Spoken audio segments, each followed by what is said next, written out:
So after finding out that, initially I believed that Tommy was down in the block.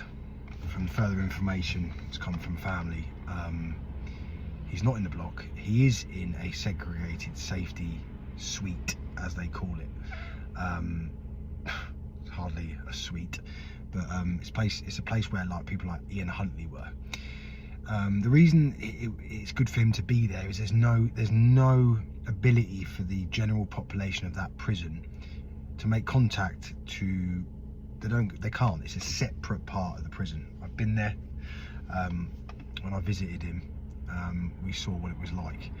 So the information come to light that the warden is saying that it's too costly to keep him in there, and that he will need to be moved.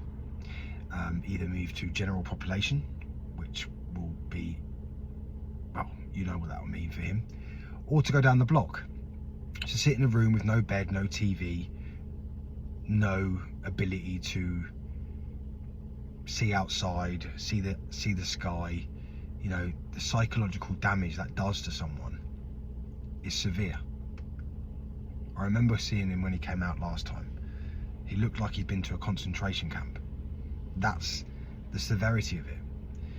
You know, and being down the block means that general population that work within the block, so you get jobs in prison, and one of the people will have jobs is to clean the block, prepare and give food to the inmates.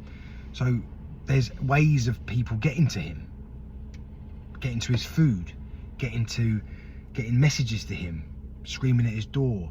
You know, I remember last time, you know, excrement was placed on top of his food.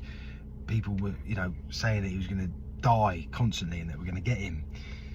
So it's a mad situation that needs to be taken extremely seriously from every level, and those that have organised things for Saturday and those that are involved need to plan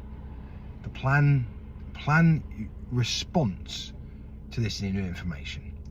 You can't wait until something happens and then plan. You plan to prevent something from happening. When I organised a demonstration outside of Belmarsh, it was done to create pressure. It was done to make sure that they knew that people were listening and watching, and Ross Kemp was there on that day, and you know, in a sense it made the prison realise that if they move in a certain way, that people would be there for him. And I do believe that that should be the case now. You know,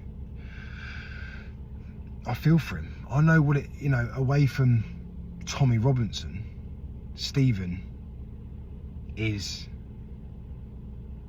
a family man. He's a dad, and he needs to be protected so he can come home to his kids, where he should be right now anyway. Keep your thoughts and prayers with him, and if a call to action comes from his platform and from those that helped organise Saturday, go.